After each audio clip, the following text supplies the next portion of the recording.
welcome to the Little Radio Show. My name is Sandra Fernandez, and I'm joined by my co-hosts Juana Ranis and Angelica Casares, and we're bringing you small talk about big topics. This is the first episode of the new year. Welcome to 2016. We're on a recording hiatus this week, so we're revisiting the most popular episode of 2015, the food episode. We hope you enjoy it. Just a reminder that you can catch us every week on Thursdays at 2 p.m. Central Time on hmsnetradio.org.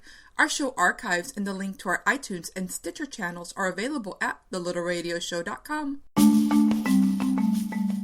Today is all about food. Latino food, Mexican food, the stuff our grandmas fed us and taught us how to make or not, and the things that we prefer.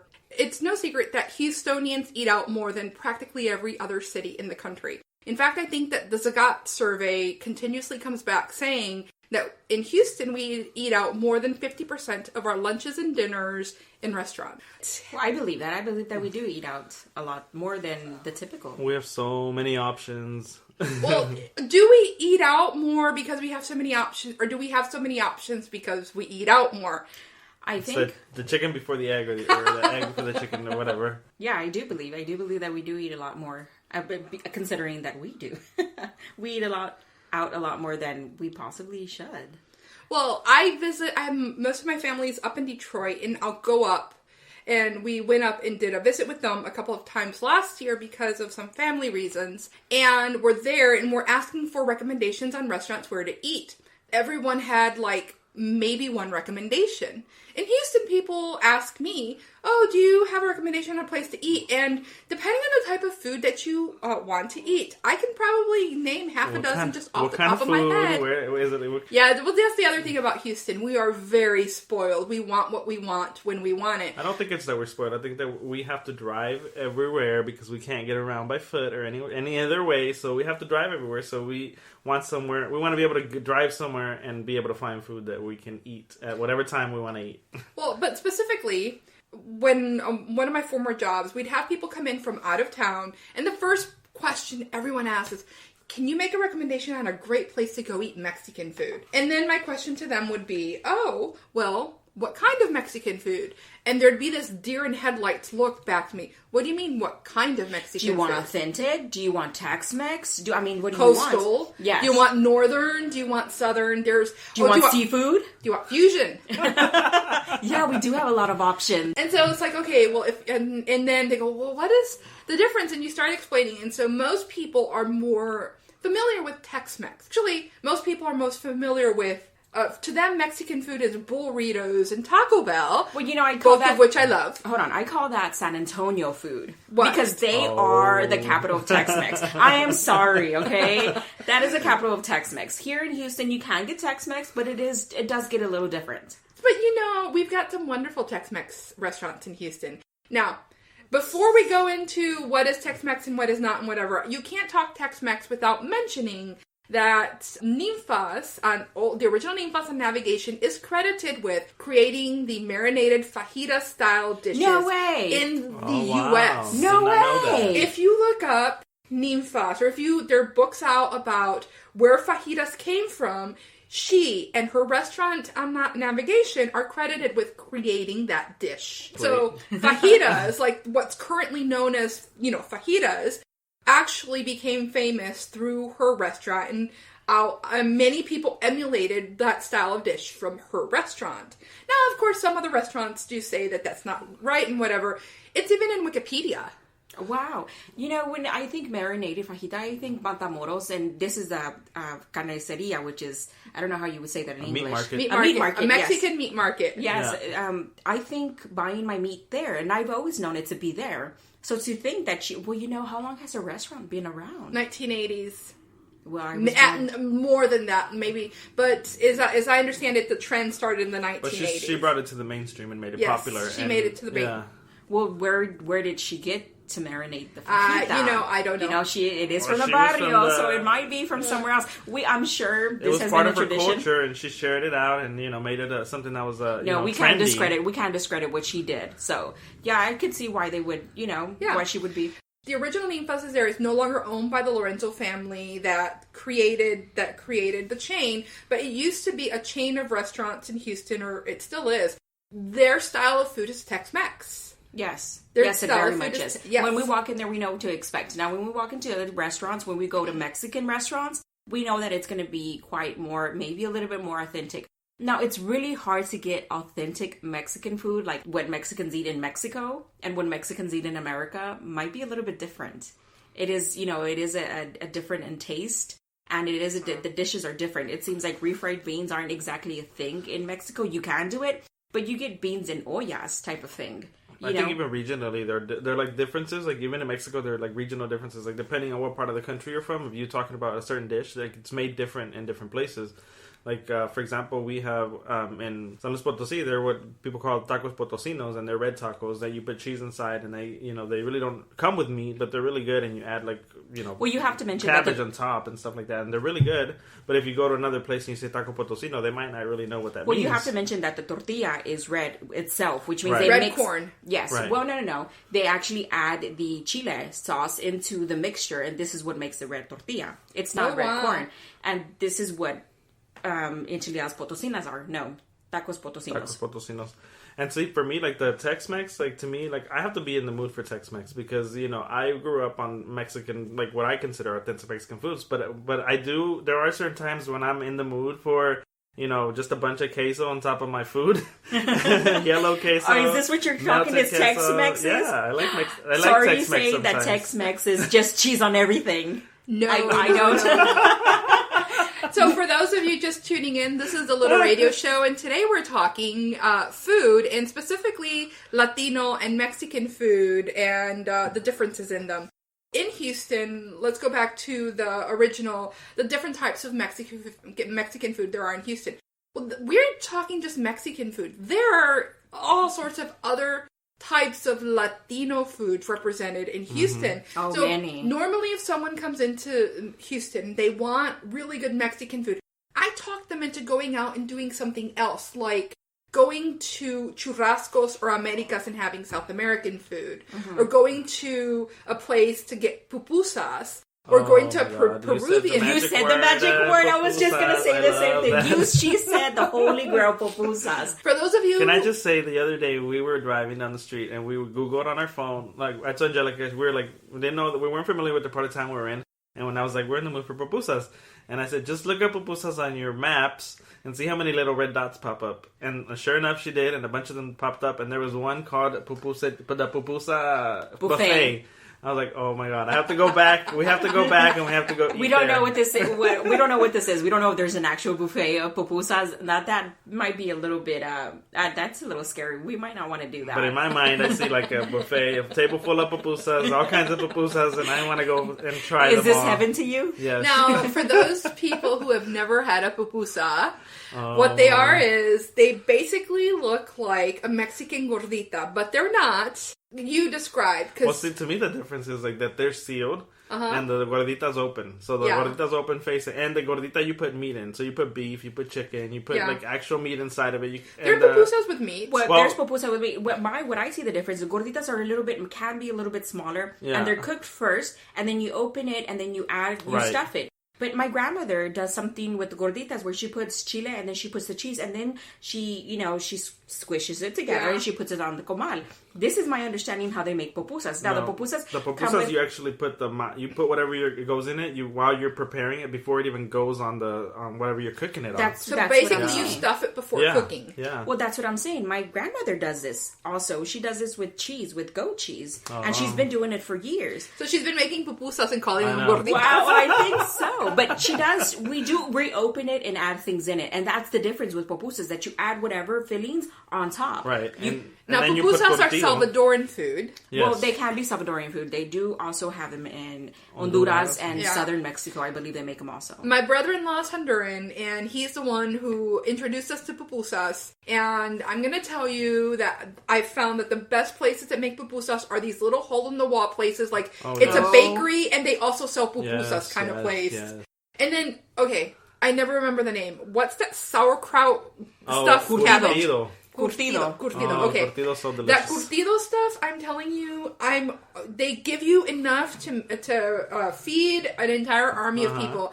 We always have leftover, and I will put it on hot dogs. And that sounds good. Hot dogs and curtido. Oh, See, yes, I never it's have awesome. enough curtido because I have one pupusa and then I have like And curtido. and just curtido all over it and then hot sauce all over that, and so No, he really does. He really does. But if I talk people into going out and doing one of these things, like going to a nice place that also serves pupusas, like Gloria's is a really nice place in Midtown. They do sell the Tex-Mex food, and they do serve pupusas. Now, these are not going to be the, oh my god, the oil seeped through everything types of pupusas, but they're really good. It's a nice environment. It's a really good place for a business lunch that people can get introduced to this type of food. But you gotta, if you want them to stick to the food, you gotta introduce them to the mom and pop places, because then you're not gonna get. But they're scary for first timers. Well, the taquerias, I mean, the other food that I'm like a big fan of that I like, I need to find a good spot to find this is like the arepas. Have you had Venezuelan arepas? Yes, I have, but so I've never good. gone to get them. And I know one time I went with somebody who's Venezuelan, and there was like a little bus somewhere, like a little bus taqueria somewhere, and it sold arepas. They made them like they're on the spot. They were so good. And I always drive up and down Westheimer trying to find it. I can never find the place. And this is us looking for food on. But the thing is, in Houston, when you find a good restaurant, you start to mourn when you see them close down. That's happened to us like twice. And you're like, no way. How? Why would anybody allow this? I'm still mourning Van Lock. Oh, yes. Van Lock was my favorite. One of my sisters just became acquainted with, what are those Vietnamese sandwiches? Oh, Chocos. No.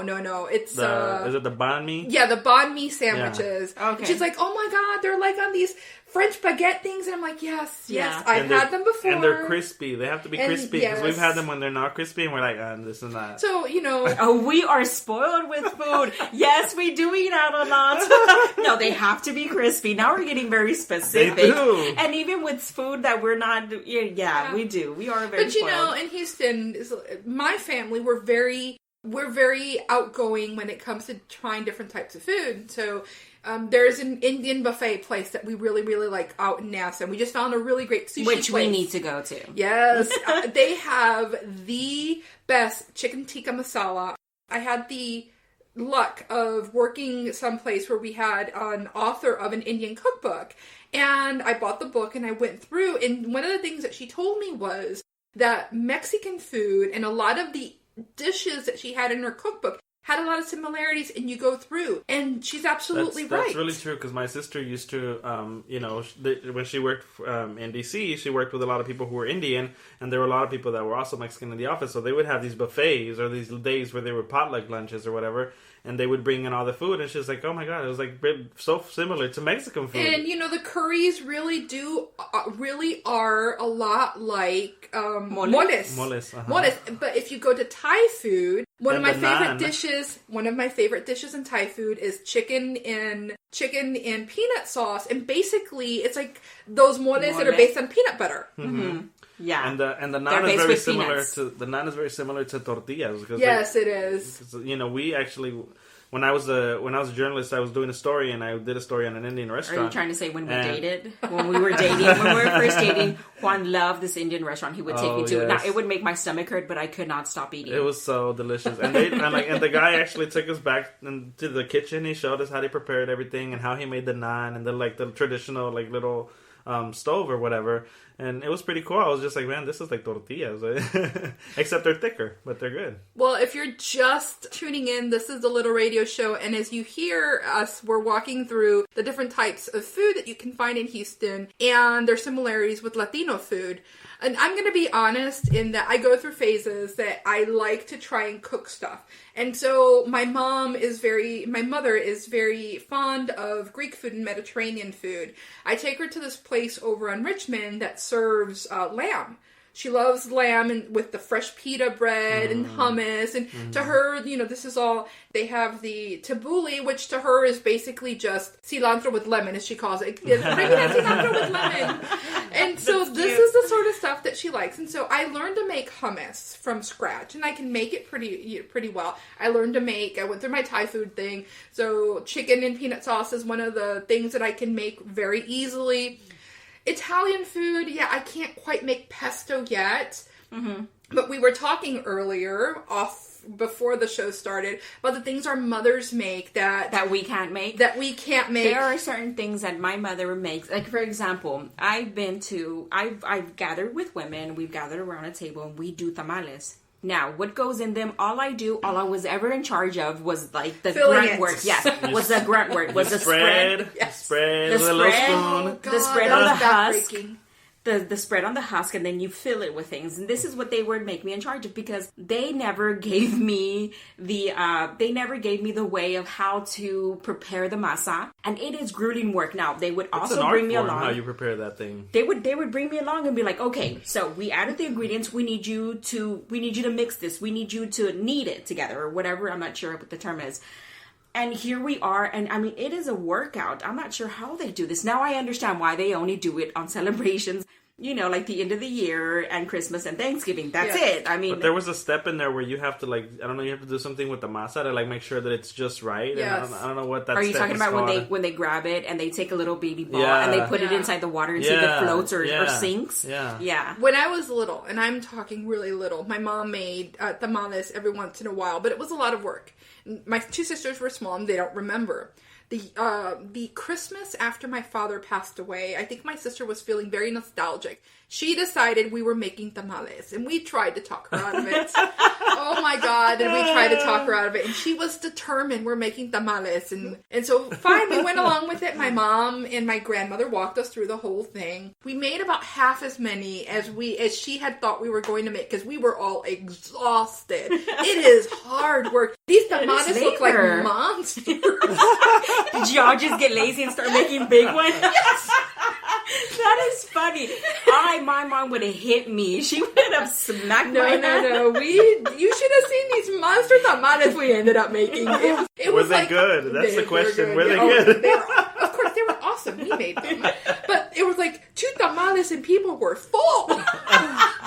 Well, that might be a good strategy, because normally you have to make a crap load of them to get people full, and and then my mom, when she would make tamales, she would always have tamales left for weeks and weeks, because she'd stuff them in the freezer and they'd be in there, and those things could last my for mother weeks. has a empanada recipe that she got from her mom that I've been meaning to learn, and I just haven't. Sometimes I help her out with it. But my grandma, she lived a long time in Detroit, and at some point her empanada recipe incorporated cream cheese to make the dough instead of lard.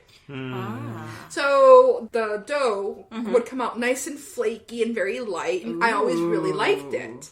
But I've never learned to make it. Now, my grandma made a chicken and rice dish that my mother never learned to make. That is still the best chicken and rice. So who makes ever. it now? Nobody got the recipe. Nobody learned how to do it? Oh, wow. Well, one of the things that my grandmother make is those gorditas that we cannot get down to save our life. It is a very specific cheese.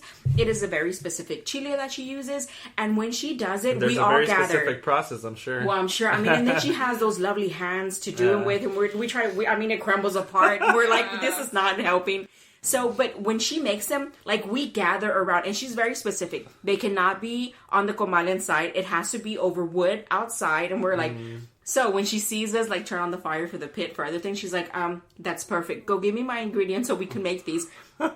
We stand around and wait for them. We get them hot and we're like, and that's it. If you're not there to get one, you're not going to get one. But this is something that she makes that my mother does not make, and something that I'm probably not going to learn to make. Well, you know what? I'm going to grab her and see if I can actually get her to show me. You see, and I acknowledge that, I realize now in hindsight that I grew up very, very spoiled in terms of food, because my mom made... I'm sorry. Fresh. Isn't there a story where you try to run away and she lured you back with fried chicken? Well, yes, you were very spoiled. Let me just say... Did you leave him little pieces to follow? No, I believe the story goes that she went outside and she started, I have food for you. You like the fried chicken. Well, and he came back from the woods. Well, I will say, let me say 2 things. I was a very fat kid.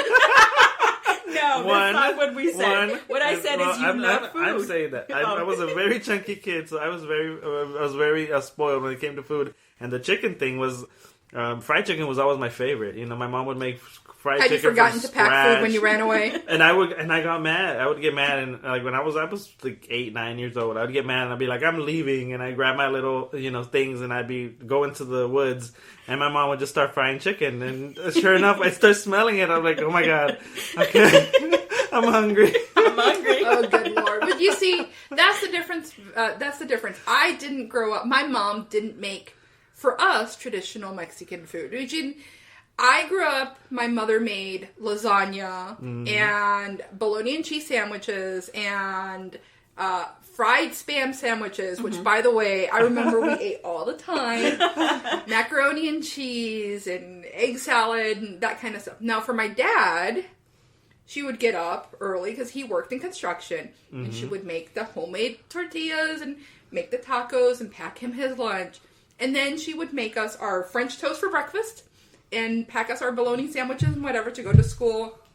Even today, my sister one of my younger sisters was telling the story last weekend where, my mom was making her tacos to take to work. And she said, she took her taco to work and she put it out and somebody was like, oh, look, you have a taco. And she shared it with her coworkers. And she said, they took away my tacos and they were like, these are so good. Meat for us in our home was a luxury. It was something that we got on a rare occasion. So we grew up with a lot of beans and fideos and rice and a lot of egg. And of course the egg had to be made differently with the migas. That's the corn where you first like dip it in a little bit of oil and then you add the eggs on top and then you add the salsa and then the tomato and then the cheese. So on and so forth. Well, you could add cheese, but again, the cheese was, it was a little bit expensive. So American cheese, maybe, but, we love that yellow brick cheese. So let's go back to the fideos. Oh, yes. Because, again, fideos are one of those things that most people have never heard of when it comes to Mexican food. Fideo is one of those authentic Mexican...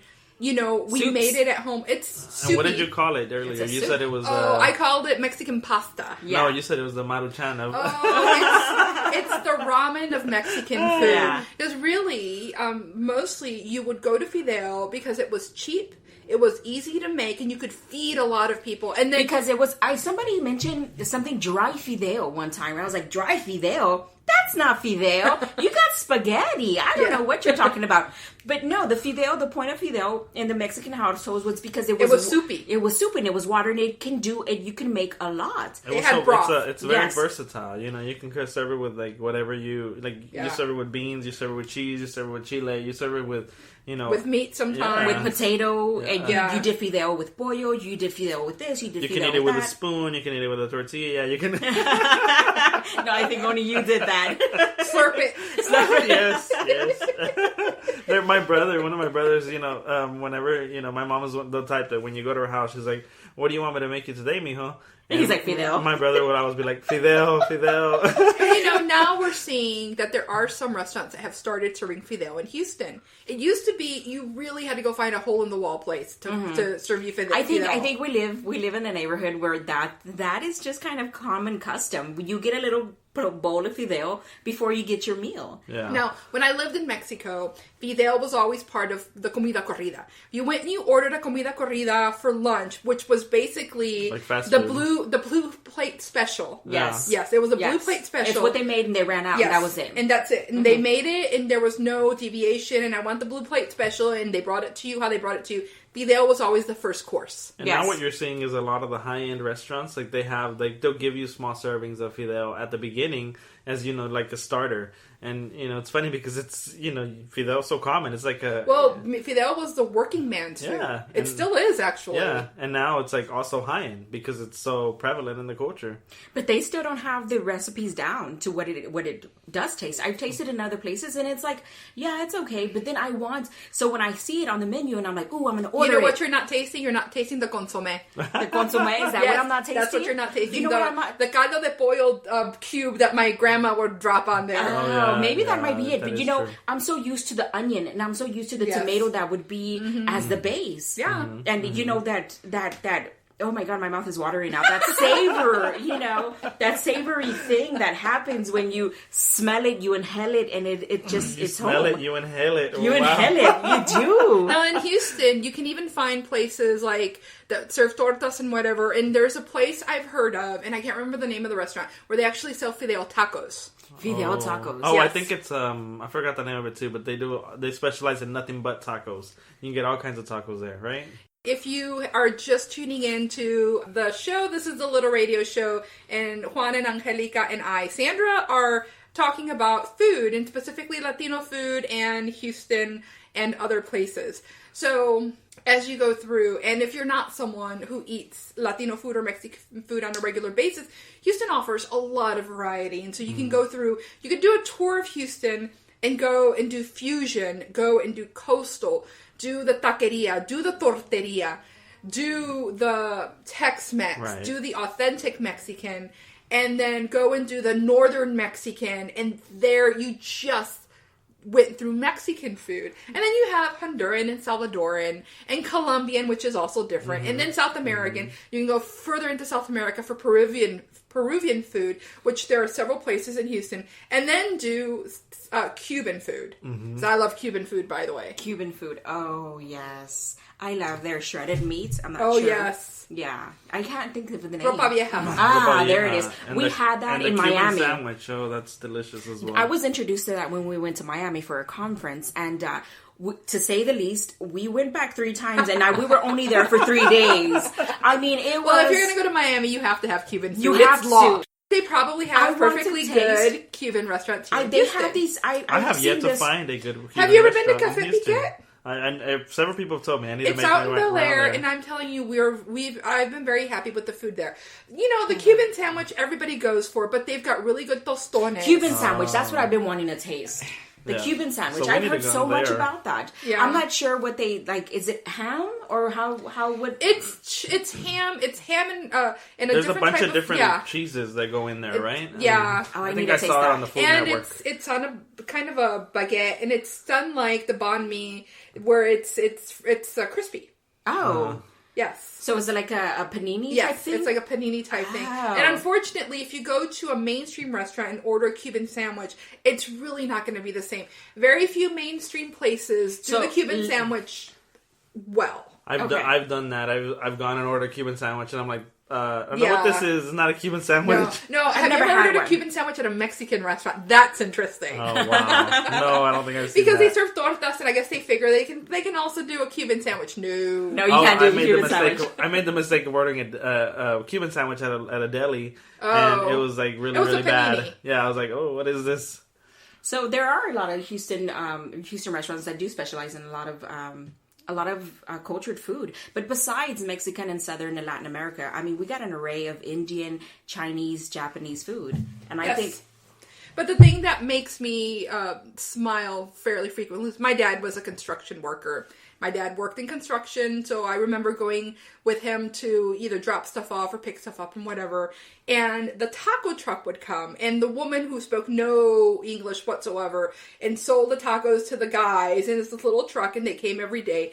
And now you go around Houston, and there are food trucks of all sorts. everywhere. There's the truck where they sell nothing but cupcakes, and there's the truck where they sell nothing but ice cream, and there's the one that does Hawaiian food, and the Oh. one that Oh, let me tell Oh, but you I have to differentiate now, because back then it was the thing that you didn't do. You didn't go to a It truck was and low get your end. yes. eating off a food truck, it was low end. It was like fideos. It was working man stuff. It's not something you did. I mean, No. you couldn't go and order a sandwich and hamburguesa from there. But your mother had a truck at Yeah. one point, correct? We actually had a taqueria before it was cool. The thing about those food trucks, they are not glamorous. They are not easy. It's a lot of work. It's a lot of Confined in that confined little to that space space and in that the summer heat. in the Yeah. heat. Oh, There it was were- a family business. So Yeah. my younger sisters who were elementary school age, they were in the truck with my mom, and they were there while she was making the food, while she was selling it. I was working, but when I had vacation, I was in the taqueria, working, making deliveries and stuff like that. So, Yeah. it was very much a family-run business, and it was a lot of work. And that's it for us on the food topic. Thank you for joining us for another episode of The Little Radio Show as we walk ourselves through all the wonderful food that we enjoy and we wanted to share with you. Thank you for joining us for another episode of The Little Radio Show. We invite you to check out our iTunes channel and our Stitcher channel and to leave us a rating or a review. You can find both links at thelittleradioshow.com.